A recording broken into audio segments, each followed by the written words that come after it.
Matikan ya. Ya, mikrofonnya saya matikan biar bandwidthnya kecil.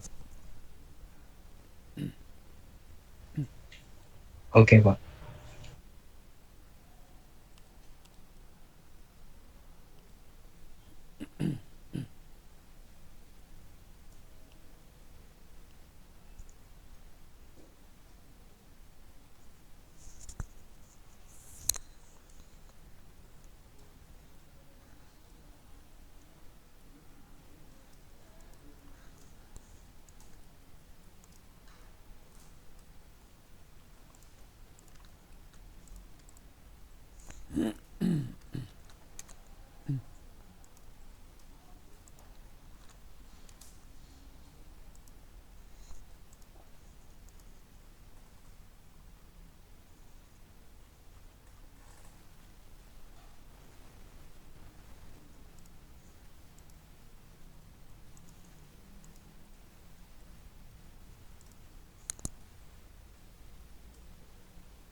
Acara apa?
Oke, sambil menunggu teman-teman yang lain, uh,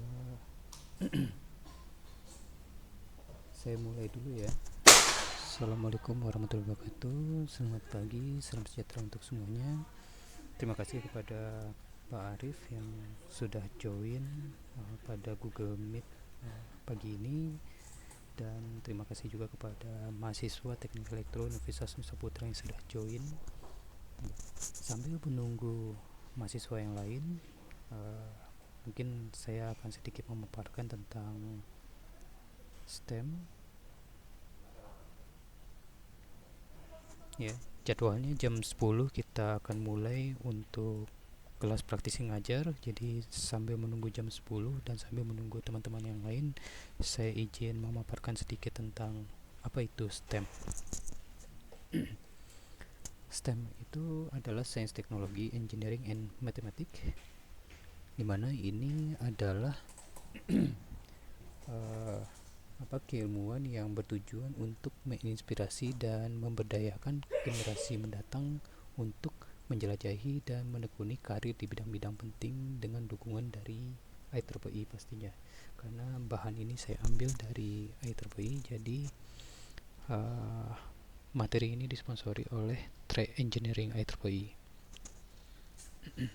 di mana IEEE Trade Engineering berada di garis depan dalam tujuan ini.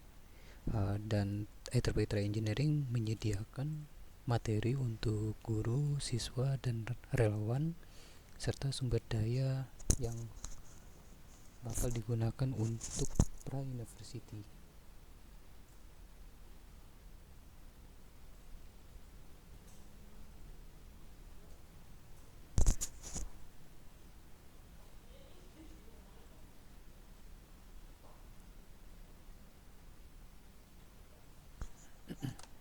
Sebentar, saya izin ganti koneksi dulu.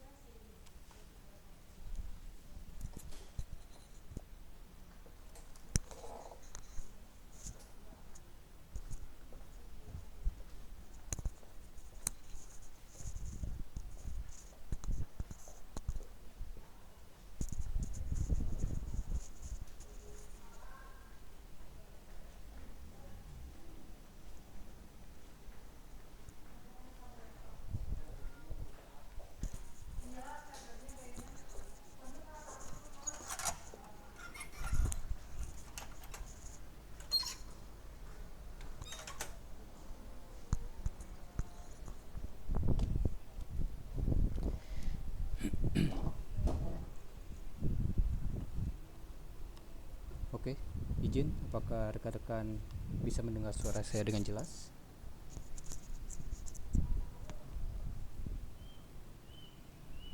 Jelas, Pak. Oke. Sambil di-invite juga teman-teman yang lain ya. Kita tunggu sampai jam 10, jam 10 baru dimulai sama Pak Arif. Nah, di sini sambil mengisi waktu, saya akan memaparkan terkait IEEE Trade Engineering ya. Di sini ada materi tentang pentingnya pendidikan STEM sejak dini, di mana itu memulai pendidikan STEM sejak usia dini itu sangat penting untuk memupuk rasa ingin tahu dan mengembangkan keterampilan berpikir seumur hidup. Tahun-tahun awal kehidupan seorang anak itu sangat penting untuk perkembangan otak. Nah, yang kita tahu bahwa pada usia 5 tahun, otak anak itu tumbuh hingga sekitar 90% dari ukuran orang dewasa. Nah, ini adalah waktu yang penting untuk memperkenalkan konsep-konsep STEM dan merangsang pertumbuhan intelektual mereka. Dengan melibatkan anak-anak dalam aktivitas STEM sejak dini, kita dapat meletakkan dasar yang kuat untuk memberikan pembelajaran dan minat mereka di masa depan. Lalu yang tidak kalah pentingnya itu adalah keterlibatan dari keluarga, di mana keluarga itu memainkan peran penting dalam pendidikan si anak, terutama dalam matematika dan literasi. Nah, penelitian menunjukkan bahwa ketika keluarga terlibat dalam pembelajaran anak-anak mereka, terutama pada usia 3 hingga 8 tahun, ada dampak positif yang konsisten pada kinerja akademis mereka. Nah, ketika keterlibatan ini melampaui ruang kelas, hal itu membantu memperkuat apa yang mereka pelajari di sekolah dan menjadikan pembelajaran sebagai bagian dari kehidupan sehari-hari mereka.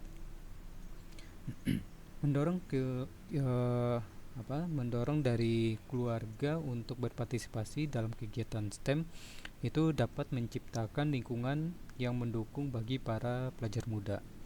Lalu poin yang ketiganya adalah pengaruh dari panutan.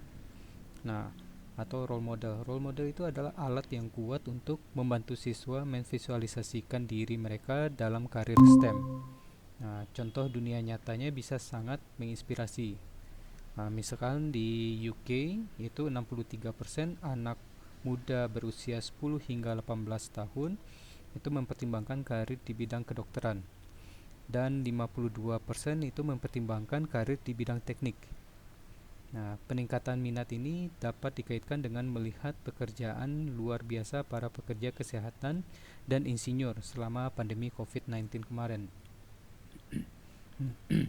Respon cepat dan tangkas mereka menunjukkan peran penting yang dimainkan para profesional dalam masyarakat, sehingga menjadikan karir-karir ini lebih nyata dan menarik bagi siswa. Berbicara tentang kekuatan STEM, ya, dan bagaimana bidang-bidang ini sangat penting untuk mencapai SDG (Sustainable Development Goals) yang diadopsi oleh semua negara anggota PBB.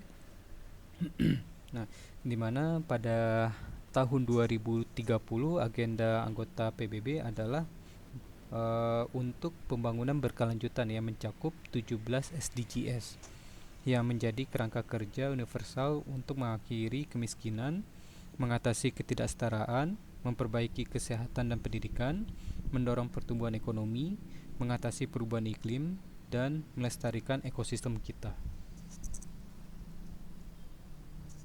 Nah, saat sekarang kita membutuhkan tenaga kerja STEM untuk mewujudkan tujuan-tujuan tersebut.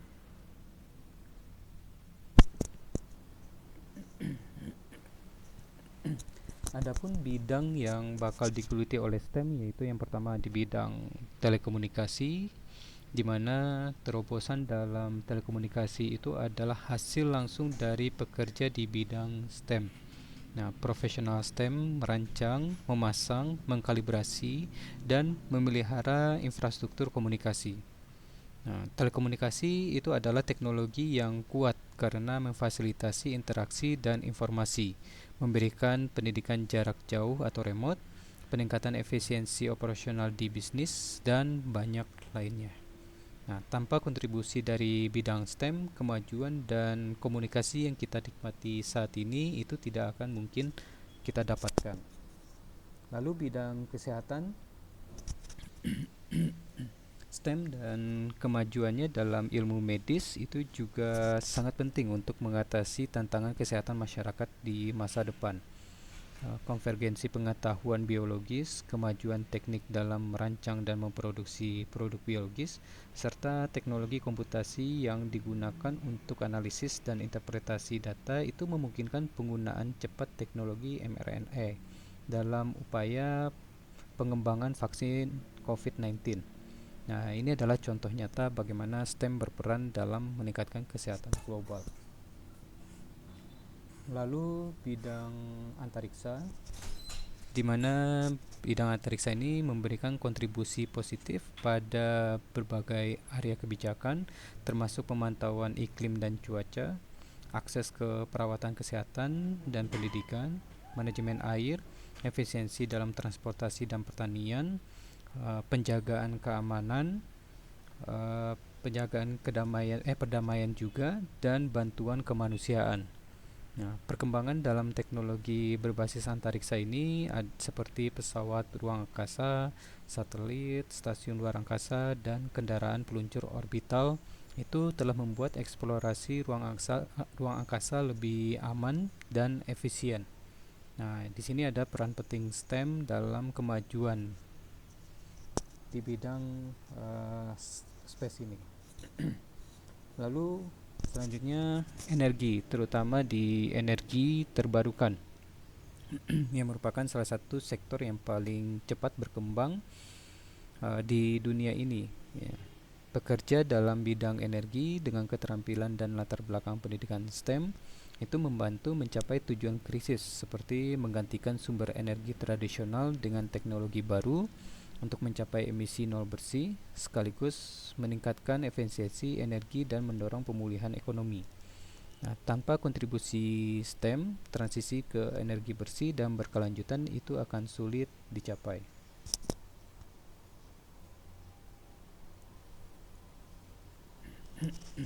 Nah, membahas tentang pentingnya tenaga kerja di bidang STEM, ya, di sini kita membahas pertumbuhan yang didorong oleh teknologi dan kebutuhan untuk menggantikan tenaga kerja senior di bidang STEM yang akan pensiun. Di mana pasar tenaga kerja STEM itu diproyeksikan akan berkembang besar ya sebesar 12,1% pada tahun 2025 di Eropa. Di Amerika Serikat, pekerjaan di bidang STEM ini telah tumbuh sebesar 79%, ya, yaitu sebesar 9,7 juta dari 9,7 juta ya menjadi 17,3 juta. Itu sejak tahun 1990. Nah, di mana angka-angka ini menunjukkan betapa pentingnya mengisi lowongan pekerjaan atau tenaga kerja di bidang STEM di masa depan.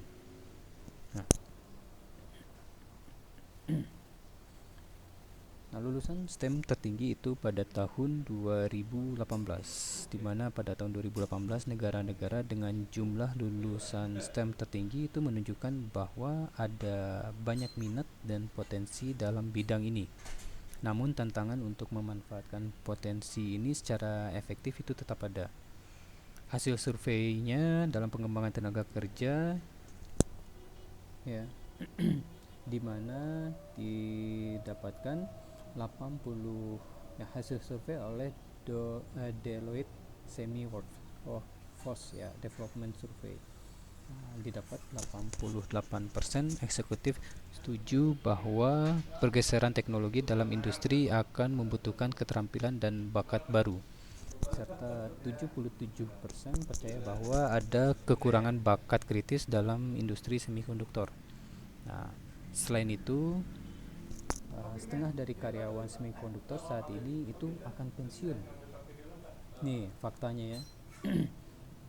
Dalam 10 sampai 15 tahun ke depan yang semakin memperburuk kekurangan bakat tersebut. Nah, ada pun laporan dari manufaktur di Amerika Serikat menyatakan bahwa 89% produsen di Amerika Serikat melaporkan bahwa mereka tidak dapat mengisi semua lowongan pekerjaan yang tersedia. 60% dari semua mahasiswa di Amerika Serikat yang memulai jurusan STEM di perguruan tinggi itu putus sekolah karena kurangnya persiapan dan penampingan untuk menghadapi rigoritas program STEM di perguruan tinggi. Ini hasil dari The Student Research Foundation. Nah, di Afrika sendiri di mana Afrika itu masih belum pulih dari pemotongan anggaran anggaran yang dilakukan pada tahun 1980-an yang menyebabkan pengurangan pendidikan teknik dan kejuruan. Mereka nyebutnya Technical Vocational Education and Training (TVET). Nah, pendidikan ini direkomendasikan untuk menjembatani kesenjangan permintaan dan penawaran keterampilan di Afrika dan Asia. Tanpa investasi yang memadai dalam pendidikan dan pelatihan, sulit bagi kawasan ini untuk memenuhi kebutuhan tenaga kerja STEM yang berkembang. Nah, berbicara tentang pentingnya keberagaman dalam bidang STEM, di mana dunia membutuhkan pandangan dan pengalaman yang beragam untuk merancang solusi yang memenuhi kebutuhan unik setiap komunitas. Solusi-solusi ini hanya dapat terwujud jika komunitas-komunitas yang kurang terwakili didorong untuk terlibat dalam pendidikan dan karir STEM. Nah, saat ini rata-rata 30% dari peneliti di dunia itu adalah perempuan. Di beberapa bagian dunia, persentase perempuan dalam penelitian bahkan lebih rendah. Seperti di Asia Selatan dan Asia Barat itu hanya 18,5%. Di India hanya 15%, di Nepal hanya 7,8%, dan di Chad hanya 5%. Nah, Ada beberapa faktor yang membatasi partisipasi perempuan dalam bidang STEM, terutama di Asia ya. Pertama, karena pendidikan yang kurang didanai, lalu eh, pernikahan dini, lalu kemiskinan, lalu norma gender dan faktor sosial kultural lainnya. Nah, selain itu, kelompok minoritas juga sangat kurang terwakili dalam bidang STEM, di mana hanya 2,2% dari Latinos, 2,7% dari Afrika Amerika, 3,3% dari penduduk asli Amerika dan penduduk asli Alaska yang memiliki gelar universitas di bidang STEM. Nah, di Amerika Serikat, kelompok minoritas hanya mewakili 10% dari tenaga kerja STEM. Nah, penelitian menemukan bahwa mahasiswa kulit hitam dan Latino itu meninggalkan jurusan STEM dengan tingkat yang lebih tinggi dibandingkan mahasiswa kulit putih. Hal ini diduga disebabkan oleh pertama adanya latar belakang keluarga yang berpenghasilan rendah, akses yang lebih sedikit ke sumber daya akademis yang mempersiapkan mereka untuk menghadapi regularitas kursus STEM di perguruan tinggi. Nah, di mana di sini kita menyadari tentang pentingnya kesetaraan akses ke pengalaman pendidikan. Dengan memastikan kesetaraan dasar dalam akses ke pengalaman pendidikan itu adalah langkah dasar bagi siswa untuk memperoleh minat dan bidang STEM. Nah, ingat sekali lagi, STEM adalah penyetar yang hebat dan kesempatan ini harus diberikan kepada semua orang.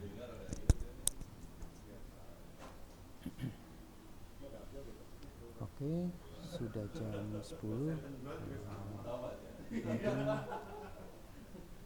waktu dan tempat kepada Pak Arif saya persilakan. Silakan Pak Arif.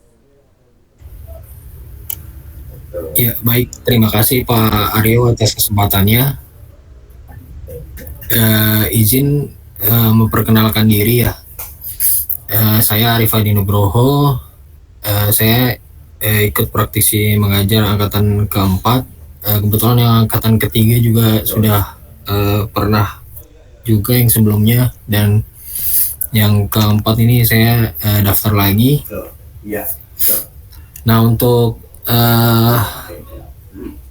saya perkenalkan diri, saya kerja di BMKG, yaitu Badan Meteorologi, Klimatologi, dan Geofisika, dan saya lulusan S2 Instrumentasi dan Kontrol dari Institut Teknologi Bandung. Nah, ini saya mau bertanya dulu Pak, untuk jumlah mahasiswanya berapa ya Pak, kira-kira ya Pak? Izin Pak Arif, kebetulan di Nusa Putra itu mahasiswanya dari dibandingkan dengan jurusan lain itu paling sedikit ya, kayaknya bisa sampai 20 ya untuk satu sesi. Saya usahakan 20. Ini saya invite lagi yang lain gitu. Iya Pak, nggak apa-apa Pak. Jadi cuma ini aja sih, nanti saya untuk apa, untuk di pelaporannya aja sih, nanti kan ada jumlah mahasiswa. Idealnya sih 20 Pak.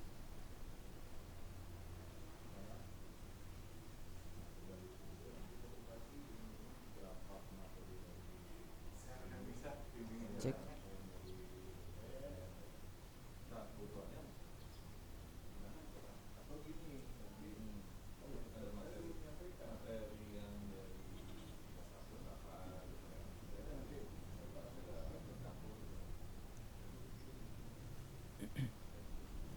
Cek Pak Arif, apakah suara saya terdengar? Terdengar Pak.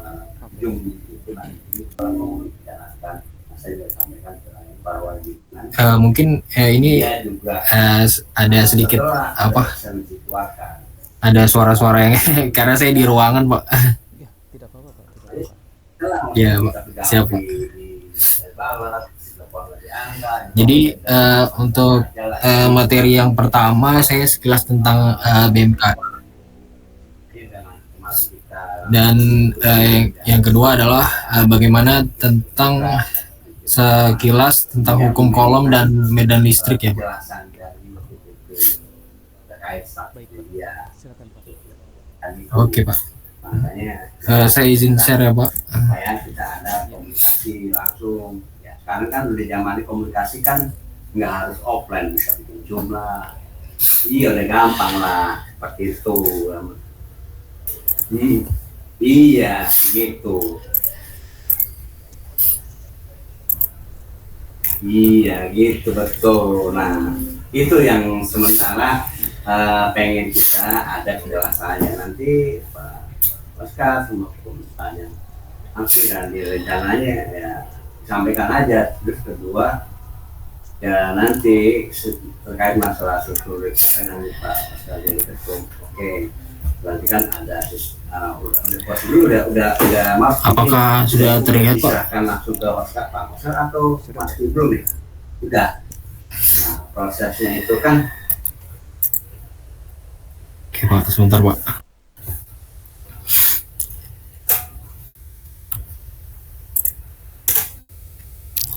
Kebetulan saya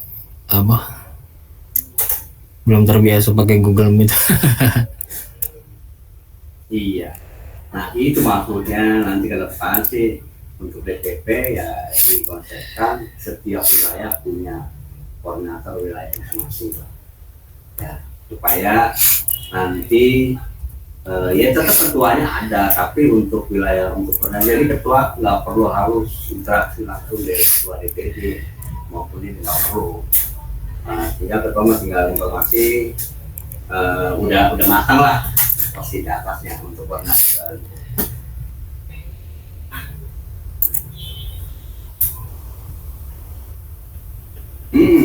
Iya. Betul. Oke Pak. Ya nggak perlu, nggak itu mana nanti kalau udah punya modal. Kalau udah punya modal, wah baru bisa. Sekarang kita nyari modal pelan-pelan. Ya tuh iya kita nggak paham. Oke Pak. Nah di sini saya memperkenalkan diri saya yang pertama saya kuliah S2 di Instrumentasi dan Kontrol ITB tahun 2016 sampai 2018. Nah setelah itu saya bekerja di engineer PT DNP Indonesia dari 1 tahun. DPP sendiri. Saya di swasta ini 3 kali perusahaan di PT KSB dan PT Kontrolmatic Prima Indonesia dan sekarang di BMKG itu dari 2022 sampai sekarang di pusat instrumentasi, kalibrasi dan rekayasa. Nah, saya fokusnya itu di instrumentasi khususnya di bidang geofisika atau sistem informasi gempa bumi. Saya terkait masalah ADSB ya saya kan sudah sampaikan ke Pak Giman ya itu kayaknya sudah ada. Nah ini adalah sekilas video profile dari Badan BMKG Indonesia. Bapak untuk videonya tidak terlihat Pak. Tidak terlihat ya? Suratnya segitu. Jadi yang ambil itu Pak Wagiman masuk ke sana. Nah, jadi saya juga kemarin saya koordinasi ke Pak Wagiman, tolong Pak itu dokumen-dokumen cara itu video gimana Mas? semua supaya kita punya arsip digital. Something else. Itu. Jadi pada saat nanti kita dibutuhkan ya kita buka aja. Itu videonya. Jadi nggak perlu yang Videonya di ini Pak. Di apa namanya? Di PPT. Iya. Ya ada PPT-nya mana? Ini tadi udah. Coba lagi. Iya. Jadi. Oh kontak. Jadi sekarang kuncinya bukan di PPT. DPD ini. PPT. Perlu PPT. harus segera diadakan konsolidasi. Sama aja nggak bisa Mas. Supaya yang kemarin itu masalah selesai, udah selesai baru kita langsung kalau ngomong Pak Wagiman masih bersedia mau jadi ini ketua ya udah berarti ya, tinggal tanggung jawabnya di pinggul ya di mana dipanggul lagi dan kita nanti untuk koordinasi ke depan lagi. Karena memang Pak Wagiman juga komunikasi ke DPP, makanya itu yang sementara belum ada informasi. Jadi juga ya ada sedikit. Nah,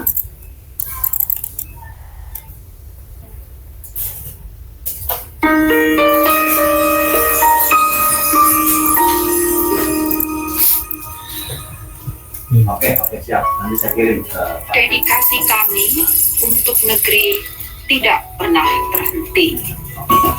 BMKG selalu hadir dalam memberikan informasi cuaca, iklim, gempa bumi, dan tsunami. Perkenalan, Mbak.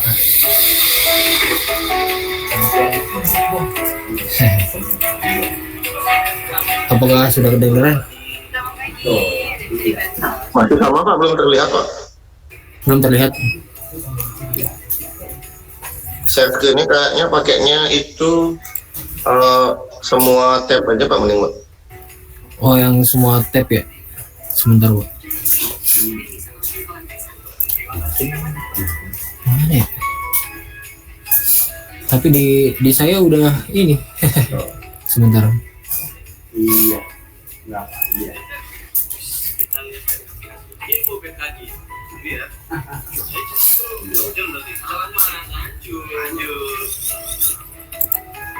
Aduh.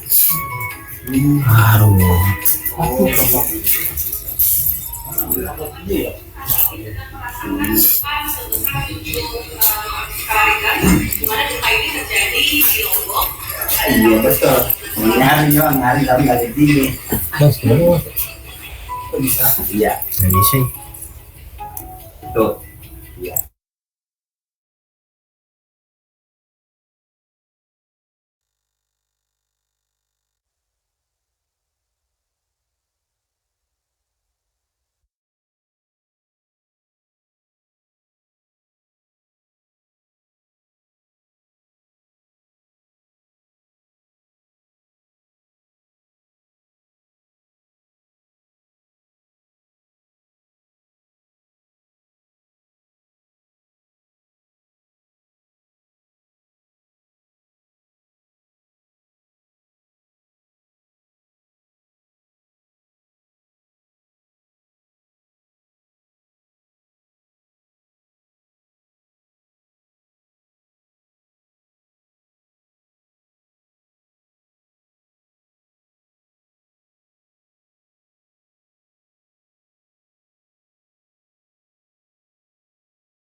Jadi Izin Pak Aryo.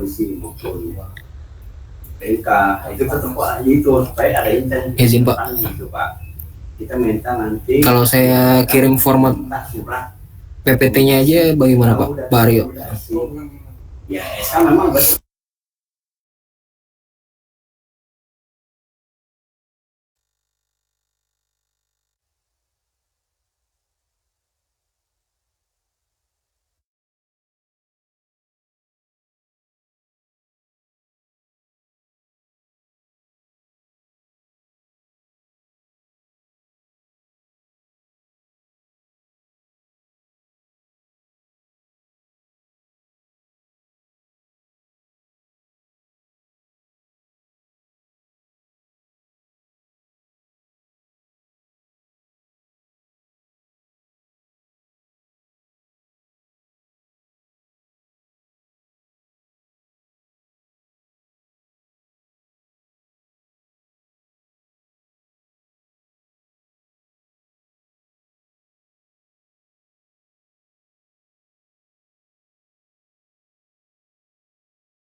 Halo, izin teman-teman, apakah sudah terlihat atau belum? Tidak terlihat, Pak. Tidak terlihat ya?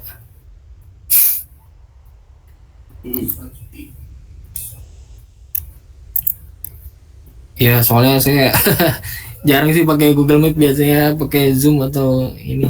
Ya udah deh, nggak apa-apa deh.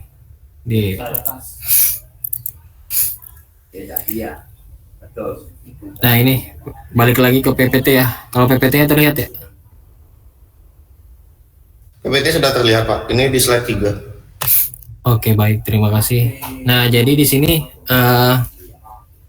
tadi itu video sekilas tentang sebenarnya profil dari BMKG.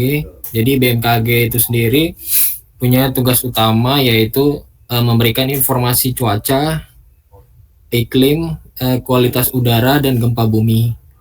Nah, jadi yang menyangkut menyangkut dari yang waktu itu pernah terjadi di informasi ke masyarakat itu ada gempa bumi, terus cuaca, perkiraan cuaca dari harian, mingguan maupun bulanan. Nah, yang ketiga adalah kualitas udara. Nah, yang terbaru ini kami bekerja sama dengan beberapa Pemda terkait tentang teknologi modifikasi cuaca. Jadi pernah dengar di acara yang waktu itu di KTT, perhelatan KTT G20 ataupun yang kemarin World Water Forum itu. Nah, jadi untuk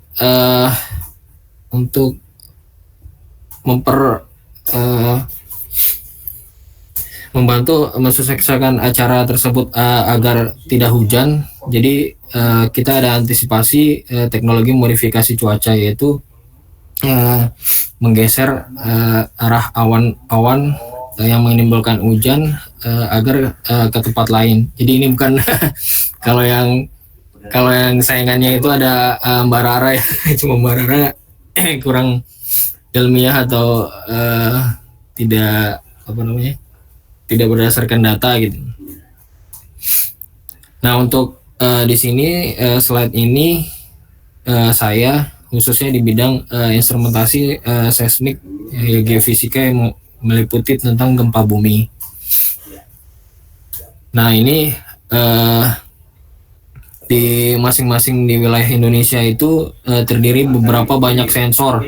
Jadi totalnya ada 520 sekian di seluruh Indonesia. Itu ada sensor gempa bumi. Nah, ketika ada gempa bumi, kita di sini nanti ada pickingnya. Di sini ada pickingnya. Jadi di sini misalnya di berita-berita kan ada magnitudo berapa ya? Magnitudo 5, terus kedalaman dan lokasi, dan pusat gempa berada di berapa sekian. Kalau ini saya ambil contoh di Kabupaten Sukabumi yang waktu itu. Nah, untuk akselerometernya itu biasanya kayak ada informasi dirasakan, misalnya skala MMI-nya misalnya ada yang rusak dirasakan ataupun ada korban jiwa.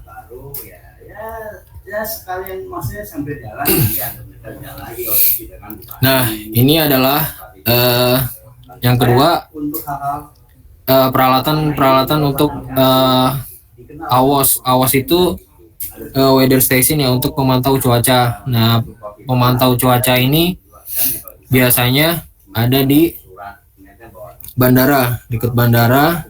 Jadi sebelum pesawat lepas landas itu, jadi BMKG mengirimkan data informasi cuaca, apakah pilot itu diperbolehkan untuk terbang atau tidak. Dan beberapa aplikasi lain yaitu di pertanian. Nah, pertanian itu biasanya digunakan untuk petani-petani, apakah di musim kekeringan ataupun musim hujan. Nah, untuk di sini untuk yang terbaru adalah modifikasi cegah cuaca ekstrim. Nah, yang terbaru ini untuk proyek yang terbaru untuk mengatasi karhutla di wilayah Riau. Jadi bekerja sama dengan Menko Marves dan Menko Polhukam untuk mencegah terjadinya kebakaran hutan. Nah, untuk yang terakhirnya ada kategori kualitas udara tidak sehat. Nah, ini sempat rame ya di Jakarta ini, kualitas udaranya Amin. kurang bagus. Nah, kita memonitor dari PM 2,5. Itu sensornya sensor PM 2,5. Jadi kalau untuk yang di aplikasi itu kan udah pernah ada yang memberikan informasi yang IQ air detection itu.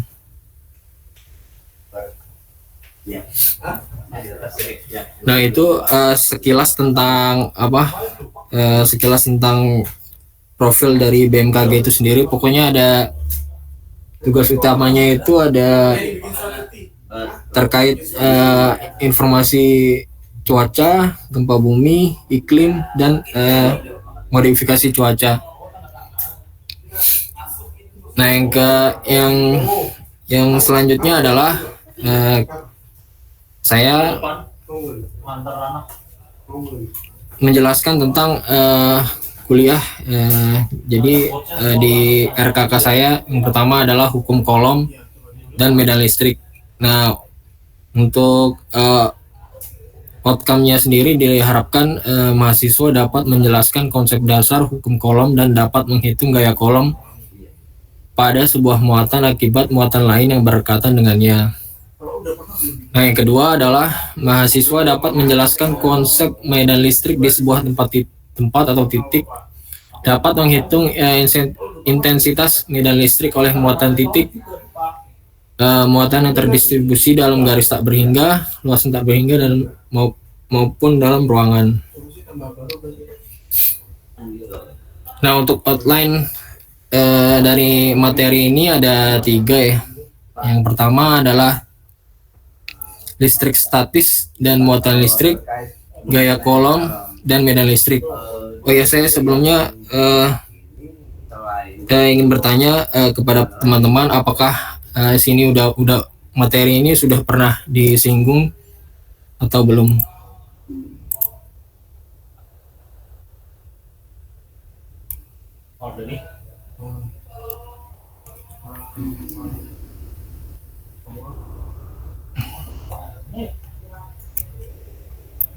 Halo teman-teman. Kegiatan itu banyak ya.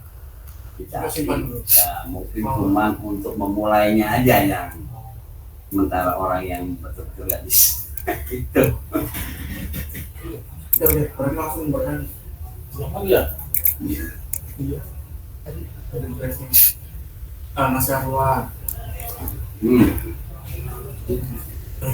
Halo. Oke, berarti iya, apakah untuk di outline ini apakah sudah pernah dibahas atau belum ya? Belum Pak, kalau memang terkait BMKG memang belum dapat kami Pak. Ya, untuk yang terkait hukum kolom dan medan listrik. Materi fisika awal pernah sih Pak, cuman memang sudah lupa Pak. Oh iya, oke, terima kasih Mas Dwigian ya.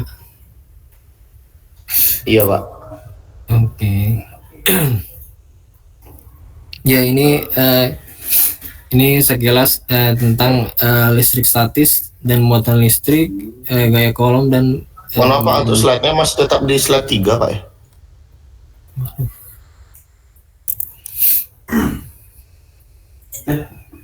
Iya, soalnya saya sih udah. Apakah saya coba Pak Aryo izin Pak?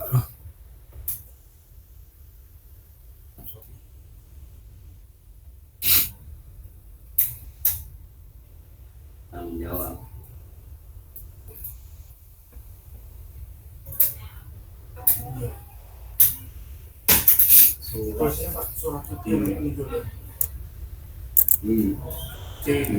Iya, iya.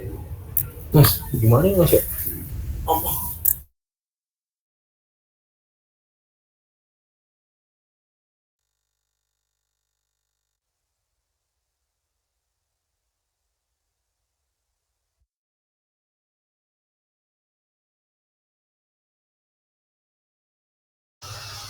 Ini udah di slide 7, Pak.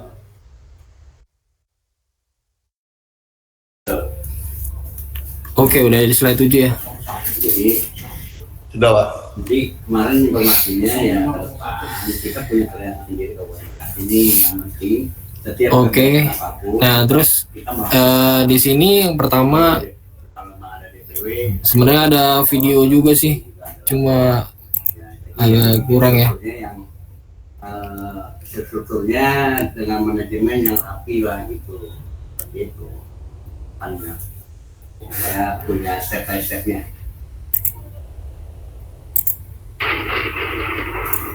Nggak kelihatan ya videonya? Apakah kelihatan? Tidak, Pak, tidak kelihatan, Pak. Tidak ya, tidak kelihatan ya. Iya.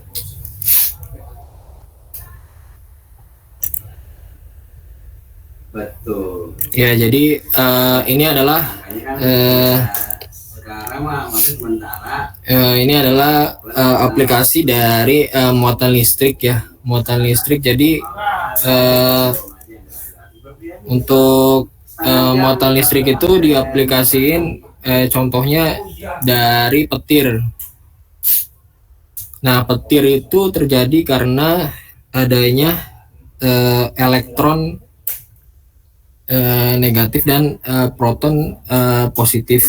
Jadi dia saling bertemu. Jadi elektron negatif yang ada di bawah atau di tanah atau di gedung. Nah, sedangkan proton positif itu dari awan-awan. Nah, setelah itu dia bertumbuk, jadi menghasilkan suatu muatan listrik.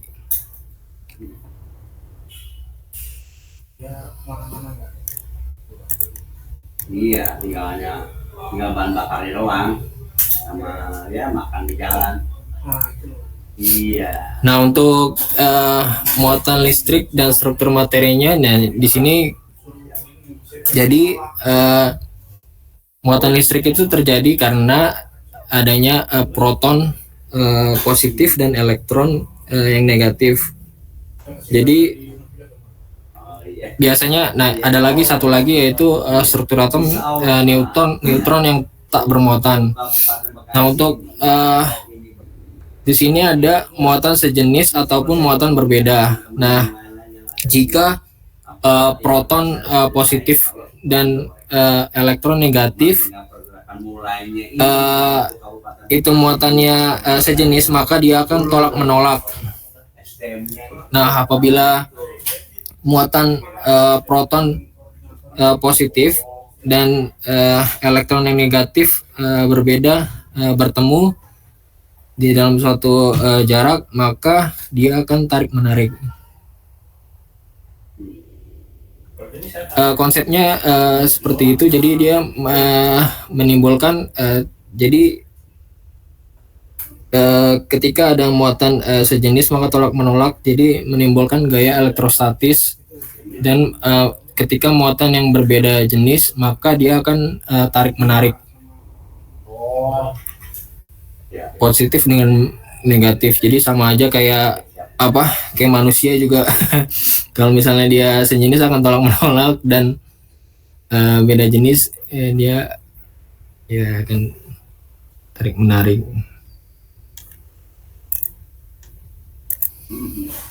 Oke. Nah, untuk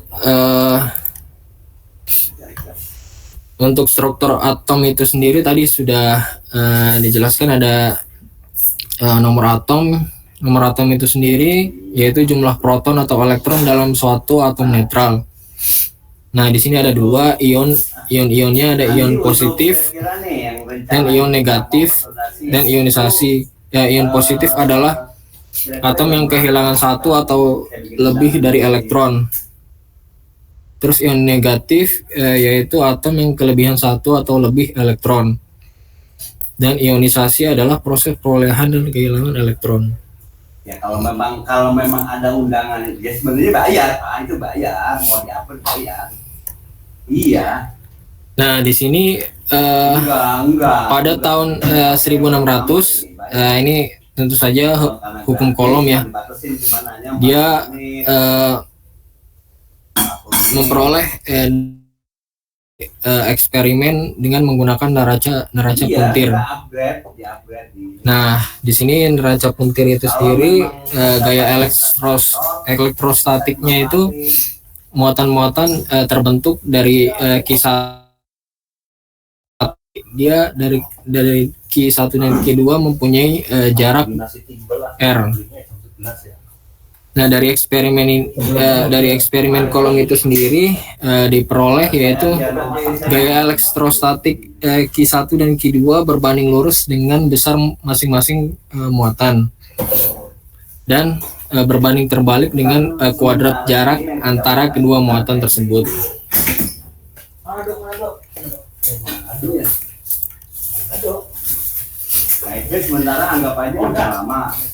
Nah, di sini muatan listrik, ada prinsip kekekalan muatan ya. Jadi kekekalan muatan itu jumlah aljabar dari semua muatan listrik dalam setiap sistem tertutup adalah konstan.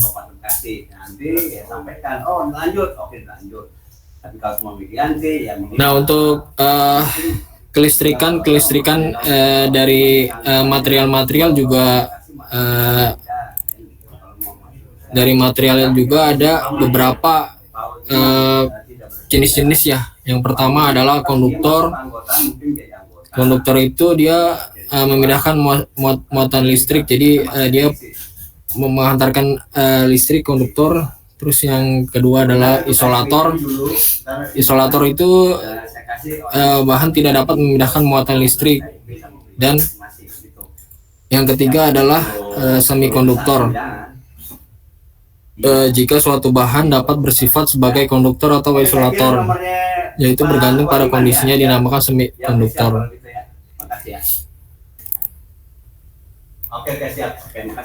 Nah, untuk yang terakhir adalah induksi. Jadi induksi itu jika muatan suatu bahan dipengaruhi oleh benda lain yang bermuatan, biasanya terjadi perubahan tanda muatan pada bahan tersebut tanpa kehilangan muatan di dalamnya. Jadi maka hal ini dinamakan sebagai induksi.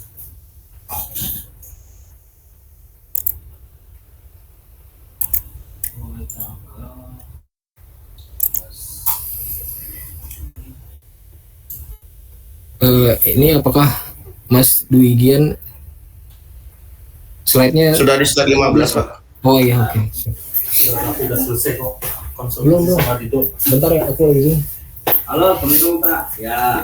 Ini dijelaskan dari hukum Coulomb. Jadi hukum Coulomb tadi kan sudah dijelaskan ya. Jadi gaya tarik atau gaya tolak antara muatan disebabkan pada jarak tertentu ditunjukkan dengan gambar sebagai berikut.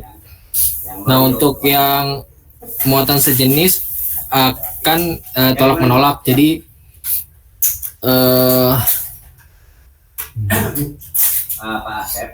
F-nya ini akan menjauhi dari masing-masing muatan. Jadi misalnya ini positif dan positif F12, jadi menjauhi dari F21 yang muatan kedua. Jadi untuk yang sebelah kiri, muatan kiri ini yang positif dan positif, jadi F12 ke kiri dan F21 ke kanan. Jadi dia menjauhi, gayanya jadinya menjauhi untuk yang positif. Sedangkan untuk yang negatif dengan negatif, yang F12 itu sama dengan positif dengan positif, jadi ke sebelah, jadi berlawanan gayanya, jadi ke kiri untuk yang F12, dan untuk F21 itu ke kanan. Nah, sedangkan yang muatan positif dan negatif apabila bertemu maka akan tarik menarik. Jadi gayanya akan tarik menarik. Posisi muatan plusnya itu F12 akan bergerak gayanya ke arah muatan negatif, yaitu di F21 akan ke arah yang ke kiri, yang F21-nya ke kiri. Nah, untuk untuk di masing-masing muatan itu ada jaraknya itu diidentifikasikan dengan R. Jadi didapatkan persamaan untuk hukum kolon. Jadi F12 sama dengan F21 sama dengan K kali Q1 kali Q2 per R kuadrat.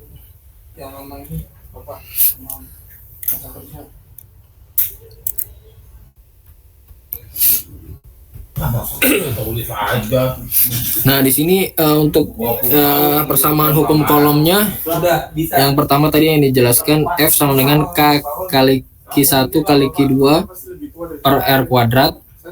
Nah, untuk nilai K itu konstanta kolom. Nah, itu bisa aja 9 kali 10 pangkat 9 nm kuadrat per C kuadrat. Yang masuknya tahun ke jadi permitivitas itu bisa juga dengan rumus 1 per 4 pi epsilon 0. Nah, jadi untuk secara keseluruhan sama dengan F sama dengan 1 per 4 pi epsilon 0 Q1 kali Q2 per R kuadrat. Nah, dengan keterangannya F sebagai gaya kolom, K sebagai konstanta kolom, Q1 Q2 adalah muatan benda, satuannya adalah kolom, R itu sendiri adalah jarak kedua muatan. Nah, itu bisa meter. Nah, sedangkan epsilon 0 adalah permitivitas listrik dalam ruang hampa. Jadi 8,885 kali 10 pangkat min 12 C kuadrat per nm kuadrat.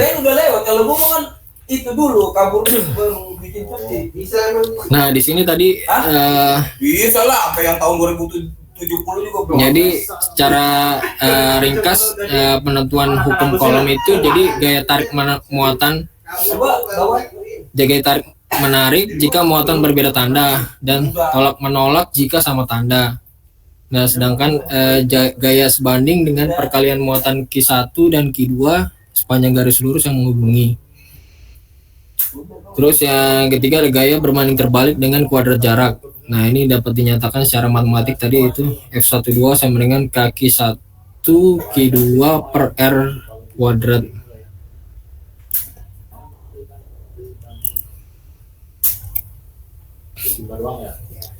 Nah, untuk nilai permitivitas untuk ruang di medium lain ya, atau bukan ruang hampa. Jadi antar muatannya permitivitas bisa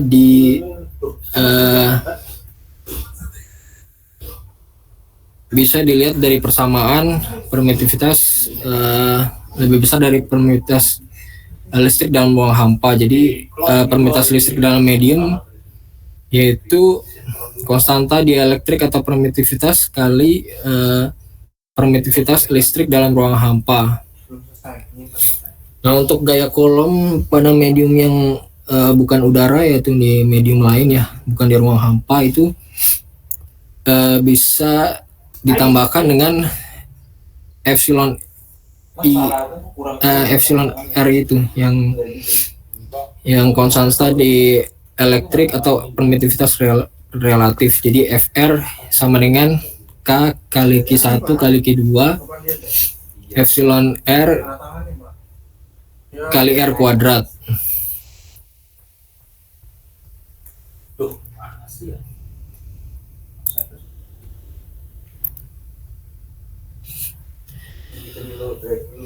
Nah, Nah, untuk gaya kolom di masing-masing dalam ruangan hampa itu ada banyak muatan-muatan ya. Jadi dalam muatan itu ada terjadi positif negatif itu dalam besaran vektor. Jadi gaya-gayanya itu sendiri dari misalnya tarik menarik ataupun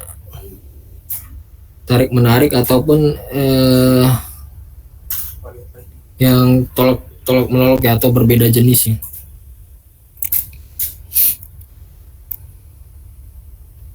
Nah, untuk bentuk vektornya dalam hukum kolomnya itu sendiri bisa dijelaskan. Jadi F kan di sini ada positif dan negatif Q1 dan Q2. Jadi F12 untuk yang positif sama positif tadi sama, F12 ke arah ke kiri dan F21. Nah, jadi di sini rumusnya tadi F12 sama dengan Q1 kali Q2 per 4 pi epsilon 0 R kuadrat kali R21 sini. Jadi perbedaannya untuk yang bentuk vektor ini ada di R21 dalam bentuk vektornya.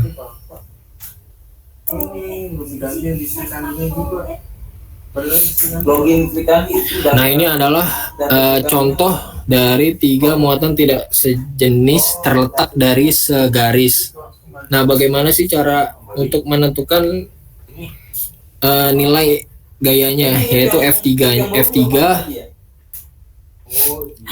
Jadi di sini ada 3 muatan ya. Yang pertama adalah positif Q1 yang positif, terus Q2 yang positif, dan Q2 yang negatif.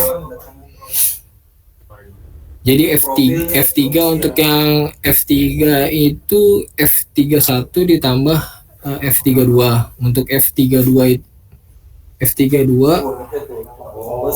itu itu jadi untuk yang Q2 dengan Q3 itu kan tarik menarik ya. Jadi tarik menarik itu dia ke arah yang Q2. Jadi F31 dan F32. Nah, untuk yang rumus F-nya itu K Q3 kali Q1 per R1 kuadrat ditambah K Q3 Q2 per R2 kuadrat. Nah, untuk yang F31 itu karena dia yang C itu yang Q3 itu dia tolak menolak dengan yang A, yang Q1. Jadi F31 ke arah ke kanan.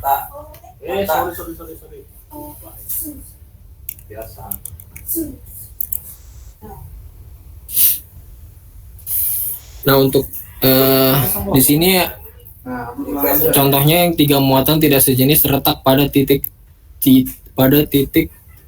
sudut segitiga.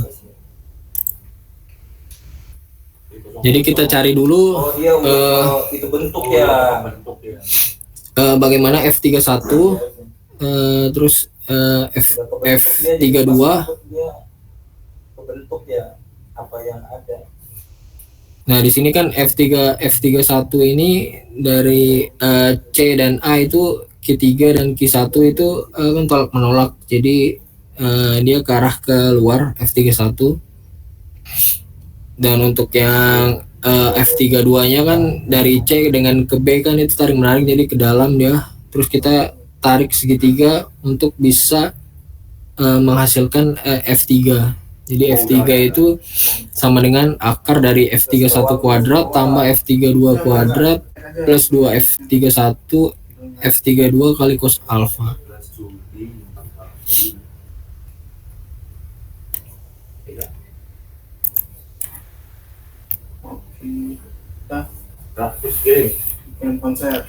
Nah, di sini untuk 4 muatan tidak sejenis, yaitu terletak pada titik sudut persegi.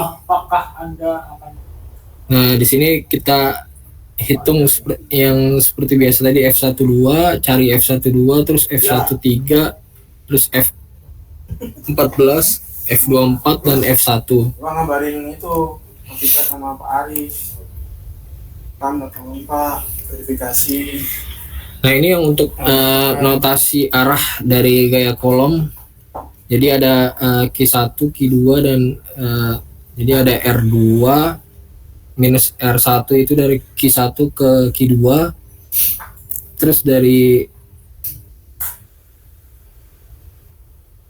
Q1 ya, Q1 itu muatan di 1 dan Q2 ini muatan di 2. Ini udah. Yang masih punya jatah cuti, cepat ajuin buat Juni 14 Juni cuti OTW. Nah untuk gaya kolom oleh beberapa muatan titik. Nah tadi beberapa tadi gaya pada muatan Q1 oleh muatan Q2 itu bisa ditambahkan, jadi F1 sama dengan F12 tambah F13 tambah F14 dan seterusnya.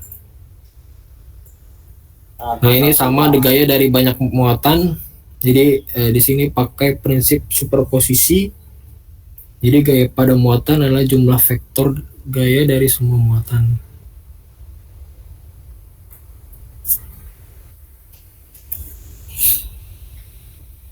Nah ini adalah ringkasannya untuk hukum kolom. Bisa disebut dari gaya elektrostatik di antara muatan. Jadi untuk tarik menarik itu positif dan negatif, dan untuk yang berbeda jenis itu positif dengan negatif.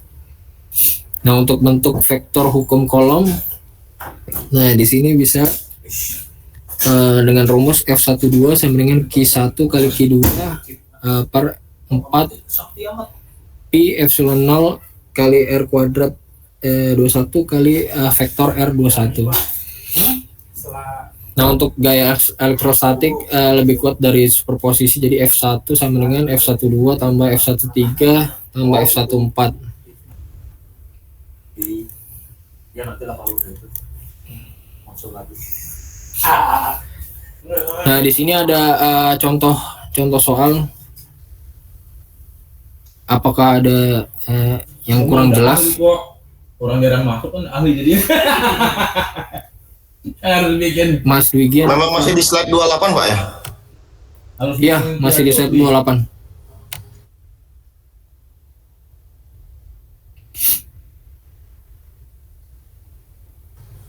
Cukup jelas Pak sejauh ini Pak. Oke Pak. Jadi ini untuk contoh soalnya ya Pak. Jadi misalnya ada suatu gaya pada muatan Q1 itu 20, terus yang diakibatkan oleh muatan Q2 itu minus 300, dimana Q1 nya itu berada pada 0,012 meter, sementara Q2 nya pada 2,0 m. Jadi itu, nah ini untuk yang vektor ya, untuk yang posisi vektor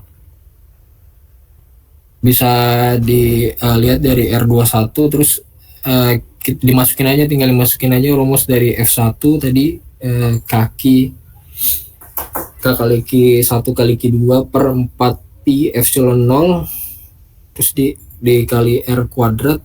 R nya itu kan tadi kita dicari dulu nih, R21. Nah itu dikali vektor dari R.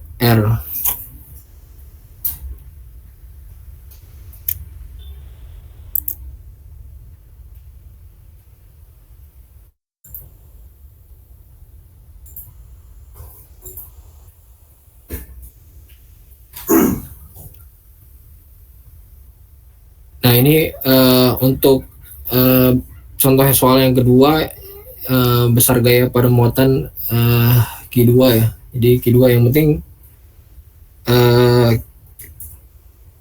dari rumusnya itu bisa dimasukkan gitu, dari K kali Q1 kali Q2 per D kuadrat. Nah ini bisa untuk latihan sendiri ya teman-teman semua. Misalnya ada contoh, terdapat 3 muatan ini yang Q1, Q2, dan Q3.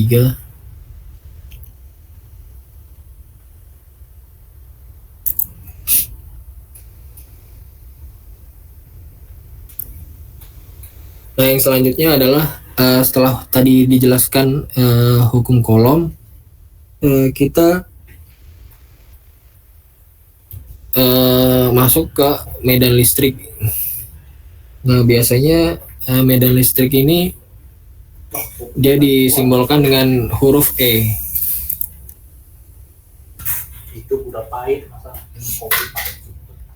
Jadi medan listrik itu di mana daerah di sekitar muatan listrik yang masih dipengaruhi oleh gaya listrik dari muatan tersebut. Nah, didefinisikan juga sebagai gaya yang bekerja pada partikel uji dibagi dengan partikel tersebut. Rumusnya adalah E sama dengan F per Q0. Jadi untuk medan listrik dari satu muatan adalah E sama dengan 1/4 pi kali epsilon 0 dikali Q per R kuadrat dikali A kali vektor dari R-nya itu vektor dari posisinya.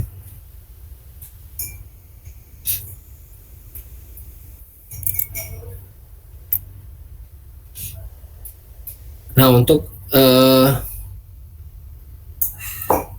menghitung intensitas dari medan listrik atau kuat medan listrik, di mana di sini kita biasanya itu medan listrik dari QUJ. QUJ itu positif.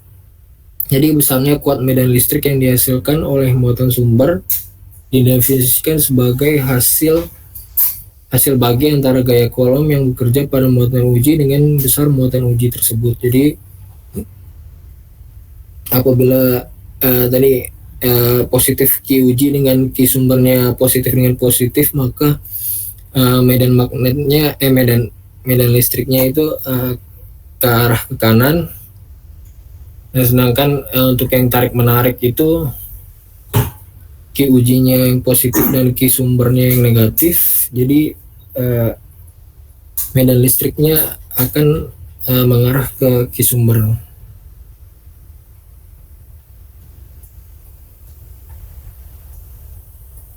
Nah, untuk kuat medan listrik, jadi di sini yang pertama adalah titik C terletak di antara dua muatan tidak sejenis. Tadi apabila tidak sejenis maka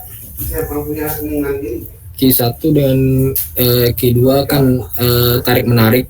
Jadi E1 ditambah E2 sama dengan kaki 1 per R1 kuadrat plus kaki 2 per R kuadrat.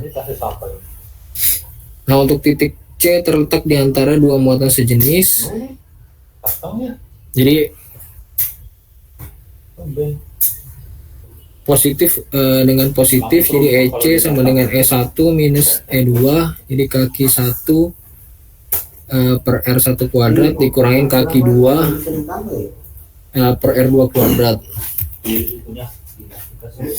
Nah, untuk representasi dari medan listrik itu sendiri, jadi dia tidak mungkin untuk merepresentasikan seluruh vektor medan listrik pada semua tempat. Jadi dia medan listrik ke arah sesuai dengan misalnya positif dengan negatifnya itu sendiri.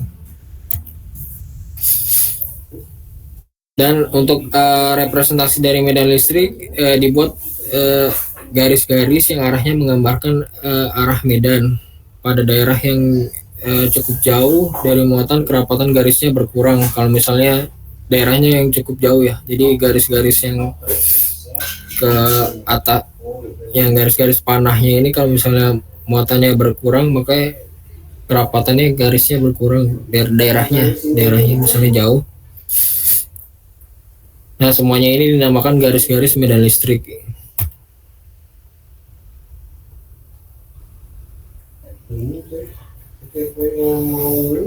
Nah ini untuk contoh-contoh soal ya. Jadi tadi hukum kolom, misalnya dua muatan tidak sejenis yaitu min 19 mikrokolom dan plus 6. Jadi Q1 dan Q2 berada di jaraknya 3 meter. Jadi kita bisa diketahui dulu misalnya Q1-nya itu minus 9 mikrokolom, jadi sama dengan minus 9 kali 10 pangkat min 6 kolom. Terus untuk yang Q2 itu plus 6 kali 10 pangkat min 6 kolom, terus yang R-nya itu sebanyak 3 meter. Terus K-nya sama dengan yang tadi konstanta 9 kali 10 pangkat 9 nm kuadrat per c kuadrat. Nah yang ditanya adalah berapa gaya yang dialami kedua muatan tersebut. Nah bisa dihitung. Jadi rumusnya tadi ya, F sama dengan K kali Q1 kali Q2 per R kuadrat. Jadi F sama dengan Q1 nya dimasukin, K nya dimasukin dulu 9 kali 10 pangkat 9, terus dikali 10 pangkat min 9 dikali 9 kali 10 pangkat min 6, terus dikali 6 ya, muatan yang Q2 kali 10 pangkat min 6, terus dibagi dengan R kuadrat. R-nya itu 3 meter, 3 kuadrat. Terus F sama dengan 54 kali 10 pangkat min 3 Newton. Jadi hasilnya 0,054 Newton.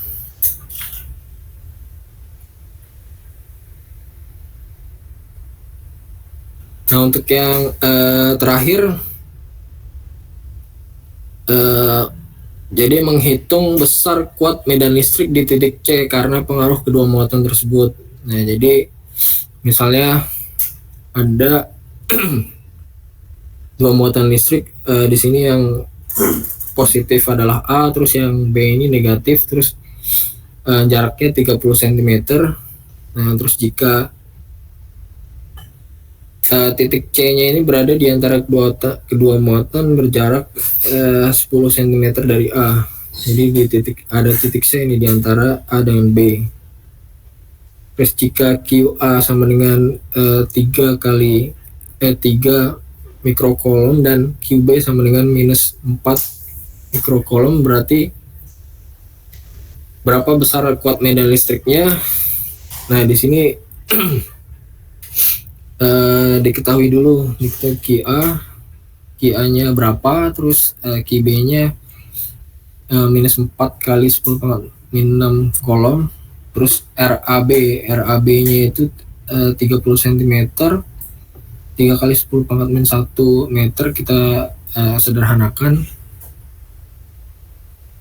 Terus RCA tadi kan ada C ya, C itu sebesar titik C berada di kedua muatan, jadi 10 cm, jadi 1 kali 10 pangkat min 1 meter dari RCA. Terus yang kalau misalnya RCB dari arah C ke B itu, jadi tinggal dikurangin aja, jadi 30 dikurangin 10 sama dengan 20, jadi 2 dikali 10 pangkat min 1 meter.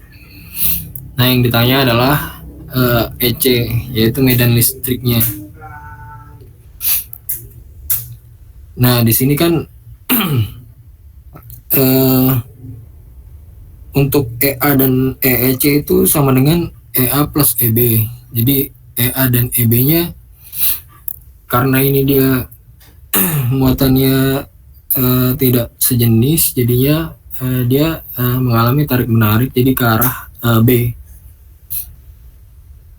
Jadi EA itu sama dengan KQA per RCA kuadrat. Untuk yang EB-nya itu KQB per RCB kuadrat. Nah itu tinggal dimasukin aja EC-nya, didapatkan 36 kali 10 pangkat 5 Newton per kolom.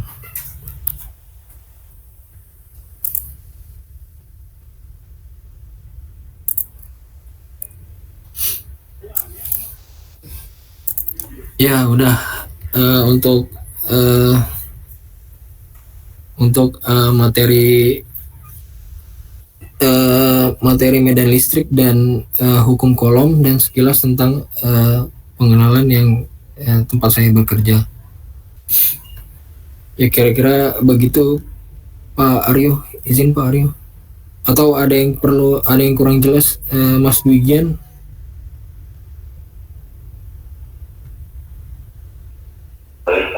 Sudah cukup jelas Pak. Bisa poin-poinnya apa aja Mas? Bisa di ini nggak Mas? Bisa dirangkum nggak Mas? Ya, kalau secara singkat Pak, dari yang saya dapat itu tadi kan tentang hukum kolom Pak ya. Iya. Hukum kolom itu sifatnya seperti magnet Pak. Jika dia sesama kutub, dia akan tolak menolak, tapi jika kutubnya berbeda, dia akan saling tarik menarik. Iya. Juga di dalam suatu gini ada elektron, proton, neutron. Juga ada ion positif, ion negatif, dan juga perhitungannya seperti contoh-contoh sebelumnya juga yang sudah dikasih. Kemudian untuk medan listrik, dia ada digambarkan juga dengan garis-garis medan seperti itu Pak, secara singkatnya Pak. Iya benar. Terima kasih Mas Wigian. Sama-sama Pak.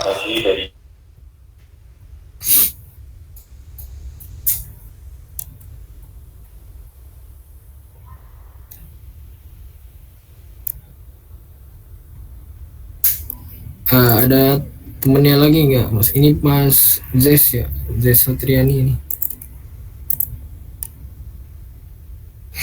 Apakah ada yang perlu ditanyakan lagi?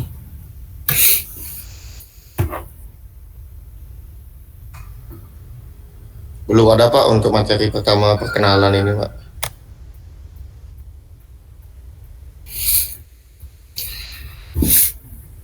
Oke. Ya, berarti tinggal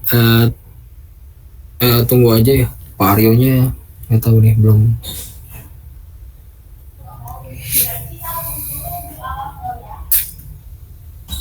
Kalau dari saya sih udah materinya.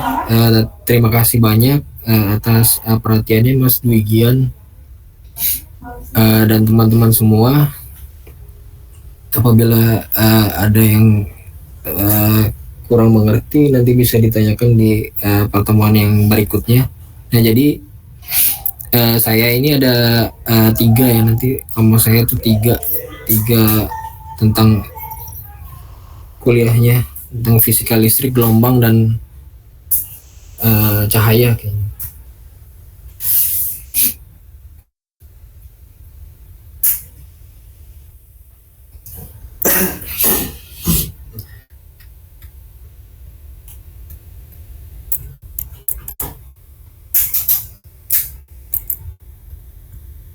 Oke, saya izin untuk absen dulu ya Mas ya. Sebentar Mas. Siapa?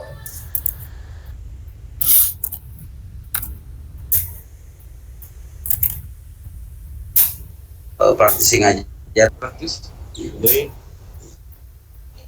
Indonesian language, English.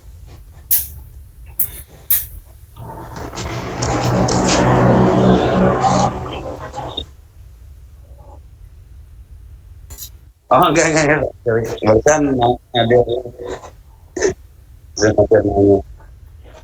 Iya Pak, izin Pak. Ya baru bergabung, kita baru ada kelas 3 bersama. Silakan lanjut aja. Ini udah mulai atau gimana? Dan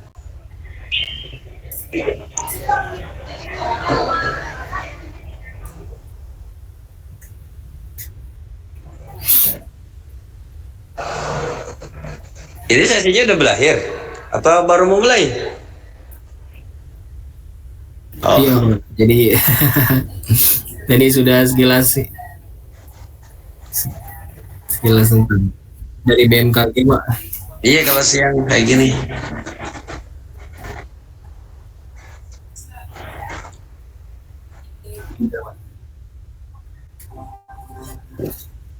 Ini BMKB mana Pak ya?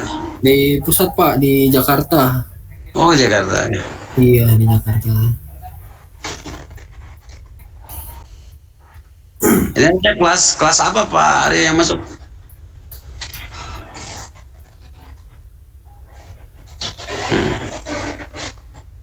Reguler karyawan. Waduh, bukunya ikan nyumbur.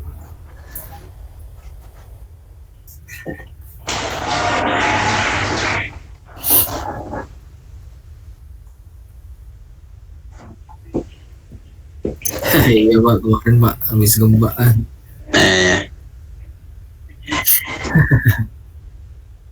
Iya. Nah, Jadi, justru atau ini, Pak, apa? yang Kan- ingin saya tanyakan ini Pak. Ini nggak dikunci ya? Yang ingin saya tanyakan justru, nah apakah ada korelasi apa tadi terkait gempa ya? Apakah mungkin terjadinya gempa itu akibat rotasi kecepatan rotasi bumi yang berubah persekian milidetik? Karena dalam teori Big Bang itu kan 1 × 10⁻⁻8 ya, -8 second ya tercipta mulai alam semesta. Maksud saya, apakah gempa bumi ini bisa diakibatkan karena persekian mikrodetik gitu, ada perubahan kecepatan pada rotasi bumi gitu Pak, sehingga kan kalau teorinya ya bumi mau mepat gitu kan ya, persekian detik mungkin gitu.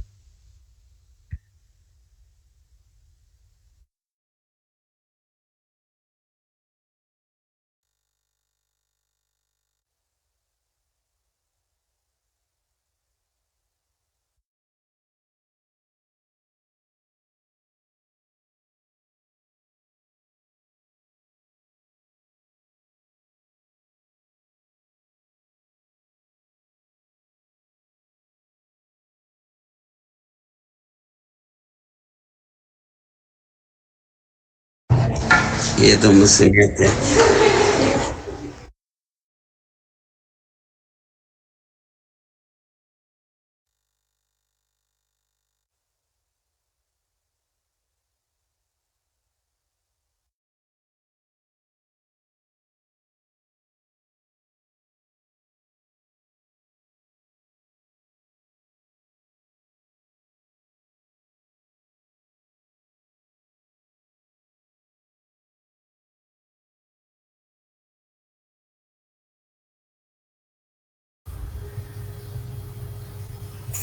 Bapaknya lift, Pak.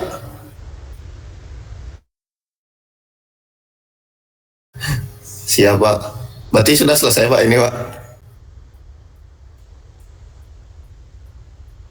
Iya, Pak. Kebetulan sambil kerja, Pak. Siap, terima kasih, Pak Aryo. Iya, Pak. Meramaikan saya, Pak. Iya.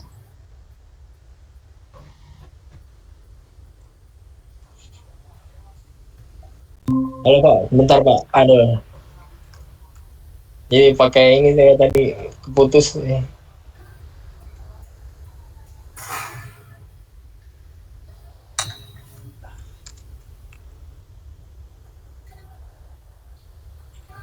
Iya, Pak. Kalau itu sih kami belum ini ya, Pak. Apa? Belum terlalu jauh tentang ke situ ya. Nah, mungkin bisa aja mempengaruhi karena dia ada ininya sih, Pak, apa? Pergerakan lempeng di momen inersianya.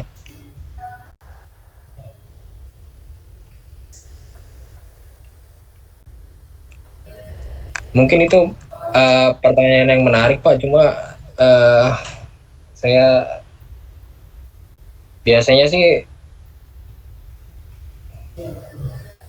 gerak rotasi buminya Jadi dia biasanya tidak menyebabkan gempa bumi itu sendiri sih Pak. Biasanya tuh gempa bumi biasanya terjadinya karena pergerakan lempeng tektonik di kerak buminya sih Pak, bukan karena gerak rotasi buminya. Iya, maksudnya yang menyebabkan lempeng itu bergerak itu apa? Itu kan kalau kita berbicara tentang mekanika, berarti kan ada penyebabnya gitu kan. Penyebab gerakan itu diakibatkan oleh gaya. Nah, siapa yang memproduksi gaya itu? Ya tadi kayak tadi ya, gaya sentrifugal apa sentrifugalnya. Kalau saya gitu mas. Nah ini kan kita apa ya bikin radikal kita gitu ya. Iya. Makanya artinya apa? Harus ada sensor yang bisa mengukur real time rotasi bumi gitu. Kan maksudnya tadi saya lihat kan tadi di apa di yang di Serpatio, kenapa saya tertarik gitu kan tadi orang instrumen katanya. Kebetulan saya juga fisika instrumen Pak dari ITS. Iya Pak, sama Pak. Tapi fisikanya deh. Nah maksud saya kenapa kita nggak membuat sensor untuk ukur kecepatan rotasi bumi? Dari situ kita akan ketahuan teori itu benar atau tidak maksudnya gitu. Tapi boleh Pak itu Pak nanti coba dibuat kalau di kami sih biasanya ini sih Pak, baru buat yang untuk akselerometer, jadi untuk yang percepatan sama seismometer sih Pak. Jadi seismometer sama akselerometer. Jadi akselerometernya untuk percepatannya, terus sama seismometernya. Nah, itu ada yang short band, ada yang short period Pak. Nah, maksudnya kalau ada data seperti itu pernah dilihat nggak Pak? Ketika terjadi gempa nih, percepatannya nanti di saat itu ada perubahan nggak? Apa ya? Belum ini sih Pak. Ya mungkin nanti coba di ini sih Pak, apa? Kan yang susah itu kadang ide Pak ya. Main Pak. Itu yang saya tertarik Pak, kalau ada tadi data ya, yang data percepatan rotasi bumi ya, yang mendekati itu data terjadinya gempa ya. Kan kalau forecasting dari kejadian gempa nggak menarik lah kalau menurut saya gitu kan. Kalau itu kan statistik ya, saya uji apa tuh ya berbasis waktu itu kan. Ini lihat seperti itu. Belum ada ya Mas. Oke, makasih. Silakan aja. Ini mana yang lain nggak gabung? Saya kan kalau seperti ini jadi mahasiswa itu kasih ide untuk dapat judul lah gitu ya. Iya Pak, boleh Pak itu Pak. Boleh. Jadi banyak juga sih Pak yang pada PKL di sini di BMKG.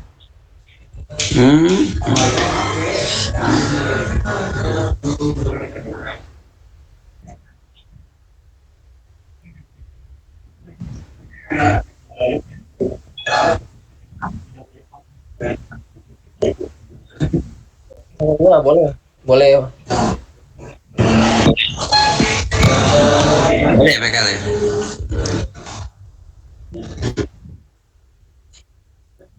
Iya boleh. Nanti kalau misalnya untuk yang misalnya kalau ada yang PKL atau apa administrasinya, nanti saya boleh share untuk ke SDM-nya, ke humas.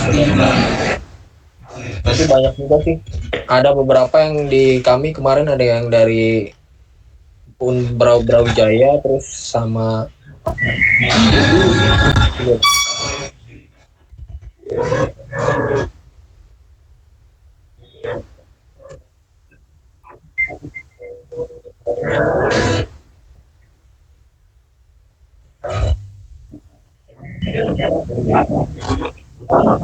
Oke, baik Pak. Terima kasih Pak.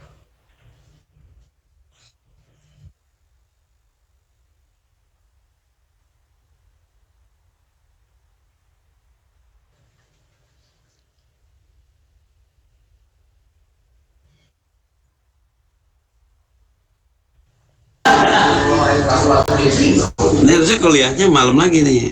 bisa. Karena banyak yang di PLP ya jam segitu masih pada tidur kan mahasiswa. Dulu kita waktu zaman mahasiswa kan gitu. Itu udah dulu waktu gitu.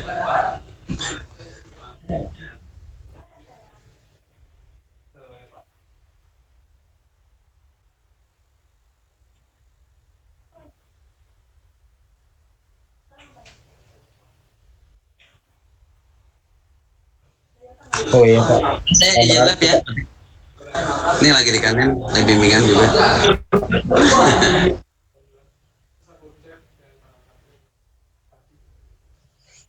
Iya Pak, menarik banget Pak. Kebetulan ada juga apa?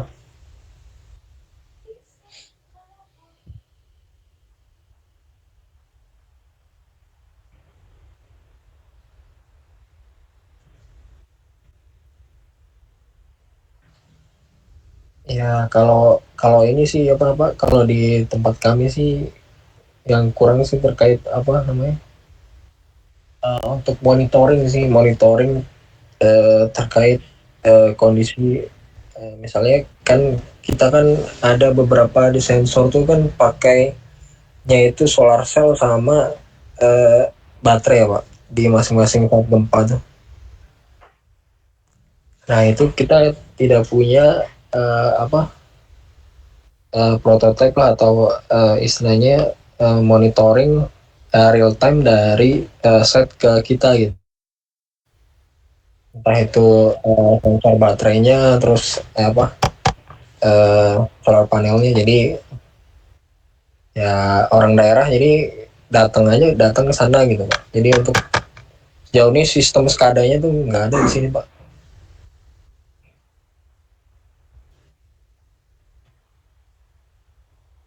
Ya, baik. Iya. Jadi kan kita ada preventive maintenance ya Pak. Preventive maintenance tuh setiap 3 bulan sekali. Jadi harus ke sana.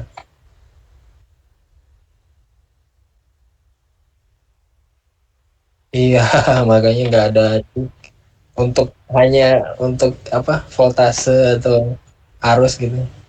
Itu belum ada Pak.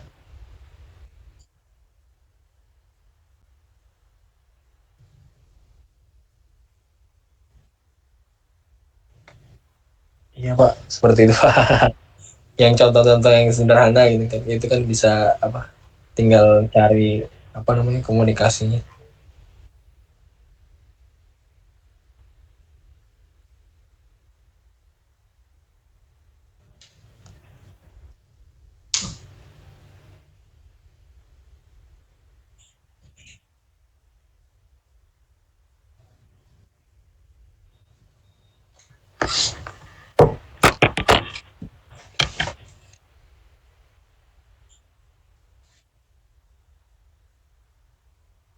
Nah, iya Pak.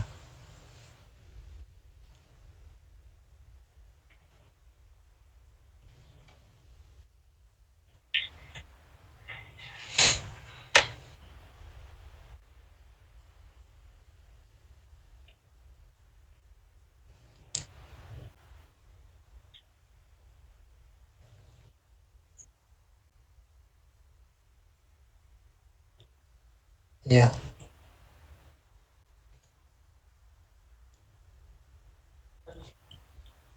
Template-template itu ya Pak.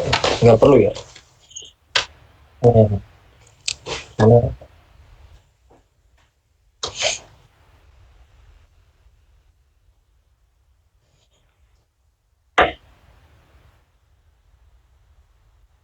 hmm,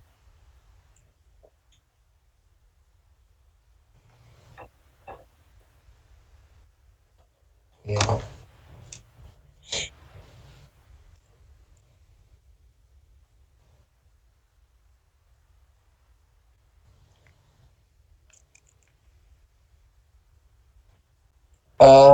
Nggak ada sih Pak, belum saya siapkan sih Pak. Iya Pak, sudah Pak.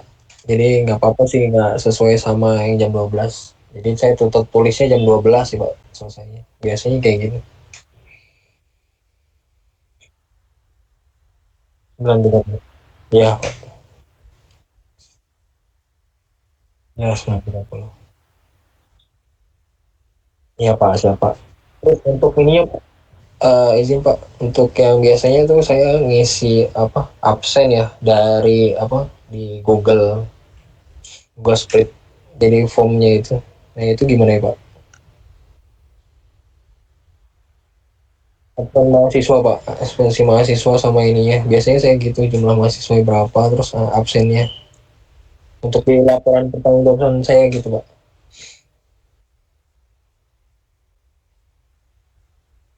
Oke ya Pak, siap. Oke Pak.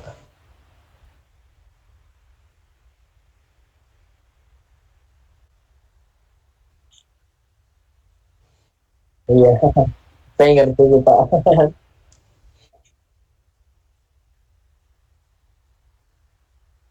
Iya makanya.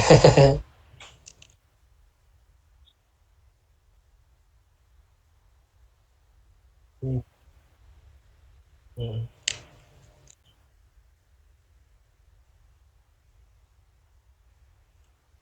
Oke Pak, siap. Terima kasih banyak Pak.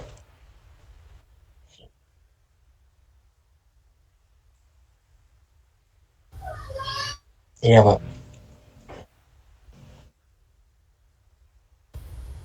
Terima kasih kembali Pak.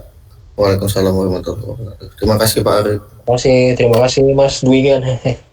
Terima kasih Pak Aryo.